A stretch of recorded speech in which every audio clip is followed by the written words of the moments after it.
And joining me now for a deeper dive into the market scene is Muhammed Wagley from Sasfin Wealth. Muhammed, thanks so much for your time this afternoon. So markets kicking off the week fairly in, positive territory. Just take me through your thoughts around the mood that's currently playing out, especially as, that deadline for the next round of tariffs looms. Well, I think tariffs is hitting the nail on the head there entirely. That is very much the narrative for this year, and I suppose to what extent those potential tariffs can be inflationary. So we didn't really get too much in that respect this weekend, which must have been the first weekend in months where we weren't thinking too much about it. But we did get news from Canada just in terms of the running sort of a snap election, what with the new Liberal Party coming in, a party that's taken a very well-defined stance against Mr. Trump and has, in many ways served to also escalate the tariff rhetoric that we're seeing here. So there are lots of moving parts, and you mentioned that the all share was more or less flat on the day, and I think a lot of that is in relation to just waiting for more news to come out. We've also got the PCE deflator coming out on Friday, and as we know, that's the Federal Reserve's preferred measure, in tracking inflation. So that also has the potential to be market moving, but also these broader macroeconomic things, the tariffs, it's very much a developing story, and I think till we see a bit of movement there, we'll probably be in this sort of state of flux. All right, let's bring it back home. Tons of corporate news out today. And let's start off in the education sector, one that has proven to be really defensive in this current economic climate. Both Stadio and Advotech boasting strong enrollment numbers, which have filtered through to their bottom lines. What's your reading of those report cards? I know Advotech slightly different, as it also has the resources division as well as the schools division. Yeah, I think the schools is probably the key differentiator there. But I think, going into these results, when the trading statements had come out, we were expecting a bit of growth, but it did sound like, a lot of that growth would just come from cost increases. So pressure being put on, the consumer over there. But what was really encouraging, both from an Advotech and Stadio perspective, was the growth in enrollments. You mentioned with reference to Advotech that they hit that 100,000 milestone, which needless to say was a big deal for them. And I think Stadio probably had a little bit of a better reaction just because they provided a lot of guidance on, how much they're expecting that quantum of growth to increase going forward. I think the number they were looking at was about 56,000 odd, going into the end of 2025, and as much as about 80,000 towards the end of the decade, which I think was quite encouraging, and the market really liked to see that, especially given the environment where we're sort of really constrained, and we weren't expecting too much growth from that perspective. So I think they've done really, really well, and both of them are up pretty substantially on the year being 2025, and if you look at the 1 year number, it looks even better. So yeah, they've done quite well.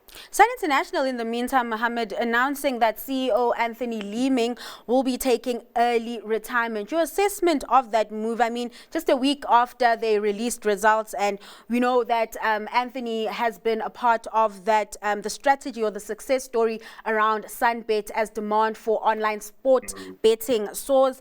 And also, there's issues around their second attempt to acquire Peermint that's faced pushback from competition authorities. So just your assessment of this move and, Benginston, who's taking over in July, I think? Well, I think generally speaking, Mr. Benningston's got quite a bit of experience in this space, so there's not necessarily too much concern from that perspective. I think with this sort of thing, there's never really a good time to step out. There's always loads and loads of things going on.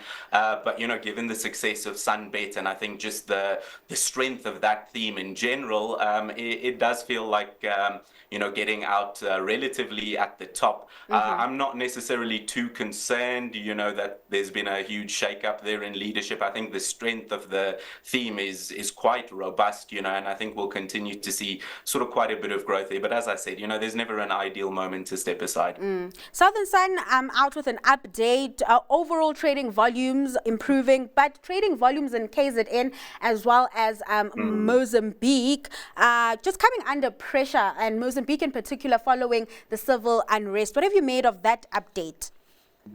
Very much a mixed bag. Yeah, as you said, KZN Mozambique not that great, but we saw some good performance in the Western Cape. I think surprisingly, Gauteng showed quite a bit of robustness. We saw a bit of growth there, but one has to consider that they were coming off quite a Low lower base. base there. Occupancy rates have climbed up as well, so that was quite good to see. And it looks like they've expended quite a bit of funds into sort of refurbishments and that sort of thing. So that's been sort of driving a bit of growth there. But yeah, again, it was more or less a mixed bag, but it is a tough environment, so this was more Yeah. or less expected. Another group facing a tough environment is Astral.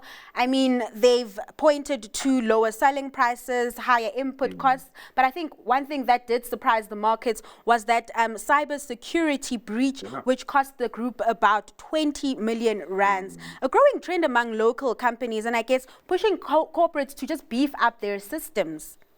Absolutely, absolutely. It is so important. And when you look at sort of the rise of AI as well, I think we're just going to have to be allocating more and more spend towards cybersecurity. But with specific reference to Astral, I think in a nutshell, their costs have been rising. The drought didn't help in that respect, and then the end consumer's also been quite weak. So it's a quite a tough environment, and they're guiding to lower profits because of that. And then you mentioned the cybersecurity incident that was just over a week ago. I think the 16th of March, there or thereabout, and that's cost them about 20 million rand in profit in sort of what was already sort of guided to be a relatively weak half year, So they were quite light in details in terms of the nature of that incident, but they have assured us that no confidential customer information was compromised, and it does look like business as usual. They're not sort of continuing to feel the effects there, but yeah, it didn't really paint a good picture. I think they were one of the poor performers on the day. They lost about 4%.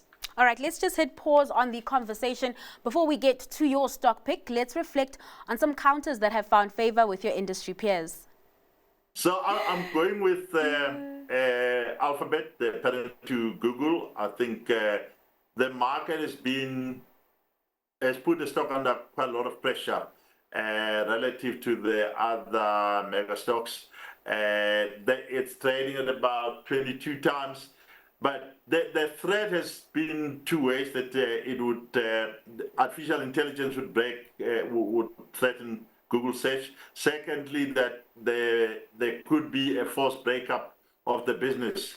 I think those are probably in the price. I think the business has got many levers where it's invested capital over the years, and it can basically unlock some or monetize some of those. And I think Google search should be good to defend itself against the AI search. So I feel that it's probably a more defensive, more on the valuation side than anything else. Yeah, going pretty defensive, and I think there's also more of a trading opportunity because I'm as uncertain as the market is about exactly where world markets should be as a result of the trade war going on. It's JP Morgan. It's down about 15% from its highs at the start of the year, so that's a good pullback. It's right on its long-term average. I think it's probably the best around US bank at least, and it's sitting on a 12 price earnings, which is not expensive. And it's one of those stocks that I really favor, as a consistent dividend grower, and it's done that for the past 15, 20 years. So again, that's just testament to the fact that they know what they're doing. Muhammad, our analysts betting on the US markets with focus on the tech sector and banking industry, Alphabet and JP Morgan. Your analysis on those counters? So two of the biggest companies in the world, great quality blue chip type companies, and I think also paints a picture of sort of the environment that we're in, where everything is sort of uncertain. It probably makes a bit of sense just to skew towards blue chip, high quality, safer type investments. And you may not think of Alphabet and JP Morgan as that, but they absolutely are. So broadly speaking, I like both of them. I think just with reference to Alphabet, from a valuation perspective, I've got to agree there with Zwelakhe. it is looking very, very attractive. He did mention, you know, some of the issues that may potentially be overhangs there, but I agree that almost all of that is priced in. You know, it's still a robust company. They're operating in all the right spaces.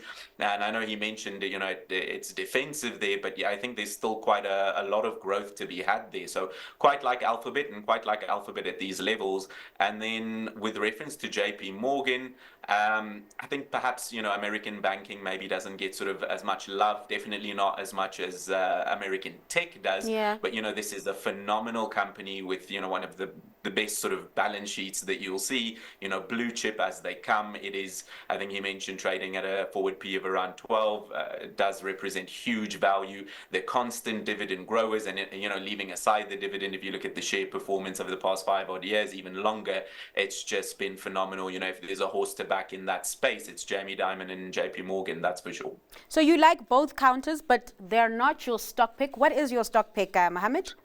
Yeah, so I've not really gone for anything really too different, and I think that makes sense just given the environment and, you know, the risk that we're seeing here.